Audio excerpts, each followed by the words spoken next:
Olá, estamos de volta com o nosso Boa Noite Investidor, quinta-feira, dia 7 de março, e mais um dia ruim para os principais mercados de risco no mundo, começando pela Ásia durante a madrugada, praticamente todas as bolsas em queda, passando isso para a Europa, esse clima para a Europa, terminando nos Estados Unidos, com mercados também em boa queda ao longo do dia, e aqui na Bovespa oscilamos entre o positivo e o negativo durante praticamente todo o dia, e no finalzinho do pregão ficamos um pouco mais positivo. Na realidade, temos 4 quedas seguidas da Bolsa e parece, tudo indica que nos próximos 10 minutos, que ainda faltam, podemos interromper essa sequência com o 5º pregão seguido de queda.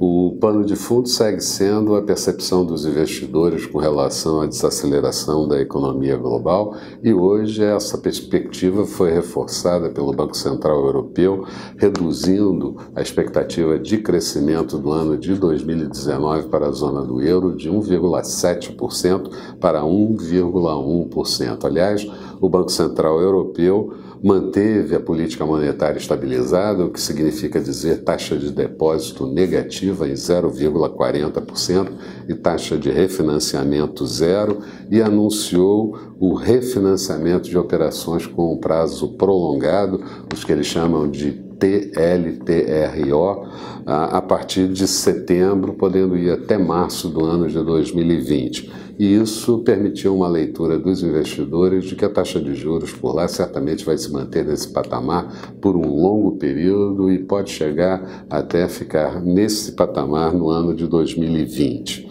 Os títulos da Alemanha, que sofreram bastante durante o dia, o yield do papel fixaram no menor nível desde o mês de julho de 2017 para os títulos de 10 anos. E nos Estados Unidos, a dirigente do Fed, Brainerd, disse que as perspectivas mais suaves da economia americana pedem uma revisão do ritmo de alta da taxa de juros. Taxa de juros essa que nós temos dito aqui pode ser apenas mais uma elevação ao longo de todo o ano de 2019. Disse ainda que o Fed vê com cuidado empréstimos alavancados e também o nível de endividamento corporativo e o próprio nível de endividamento do governo.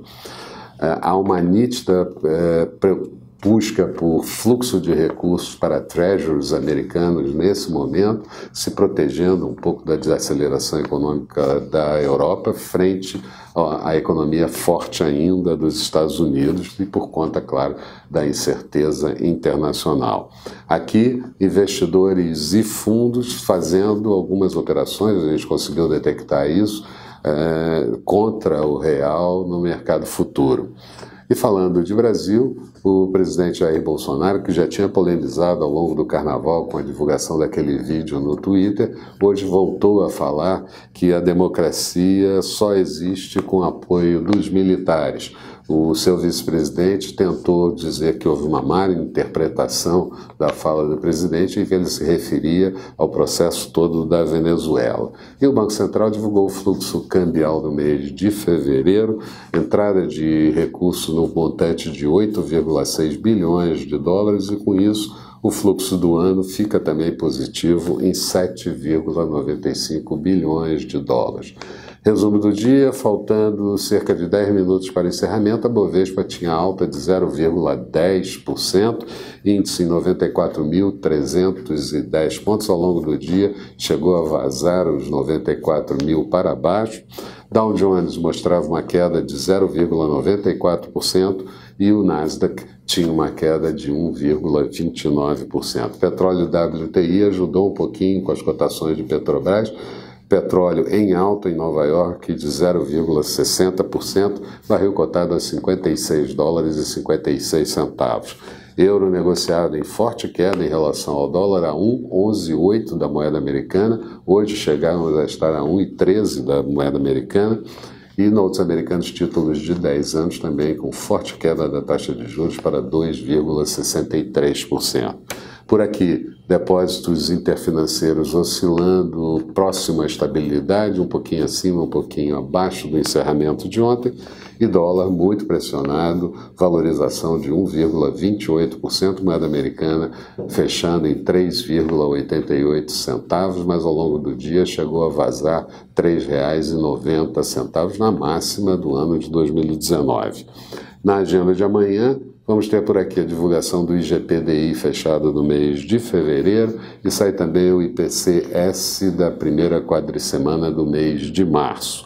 Falando de agenda americana, o dado principal é a divulgação do payroll, a criação de vagas do setor público e setor privado ao longo do mês de fevereiro. A mediana das previsões dá 185 mil vagas criadas, mas na máxima 220 mil vagas a serem criadas. E sai também a construção de novas residências e novas permissões referente ao mês de janeiro.